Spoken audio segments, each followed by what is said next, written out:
abatura baba bijwire ngungu batambuze bigere basharaho inkuto ecagemezereza bebembezi batawuna kanso ya Kazinga okwiko mu cyaro eki okubahumuriza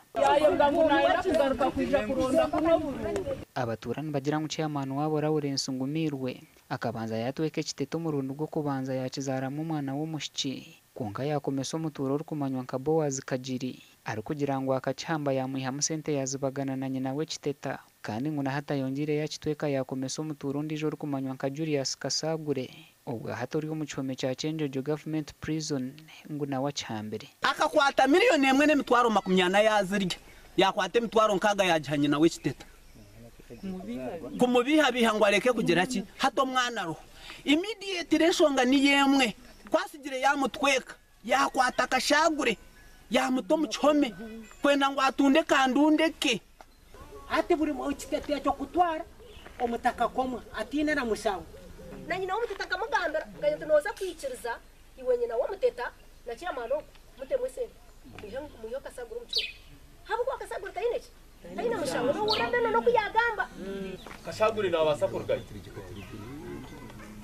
unkatari wo papra kugira ngo tubite mekenega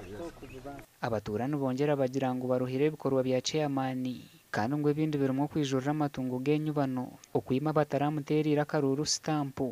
no buryariya nyowe nkabanyine nkoko zanje mu kiju abashuma bija baziba kubaherize kuziba abashuma yabakwata yabateko mu kikazampaha aha stage ye yahari kutumira maru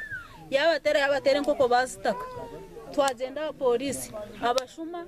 bayikiriza kuturiha kubayikiriza kuturiha baturihe mitoro yituma kumyana bagitwasa tukaba turya abantu batanu sente zo yazitwimati yazituha urukweto mbwitire inshonga z'abatura yazigambaho muteto ubu baragamba ngo tweshire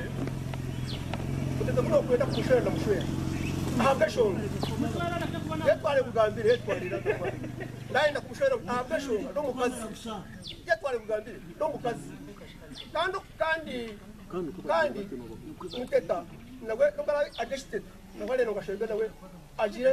aje mufunga aho ko myaka yayindi yarabishiriza kushera wajitetsera bagambire ejo ecamutetse kugira ngo manyatwira inenda ari no mushamba habire ngo mutweshire abatura bayongera kushaba ofisi ya RDC nayo kushiko mu cyaro cyabongwa habo kube bikorwa bya chairman mazuma bibarengire gasha kwa Philip Murangira.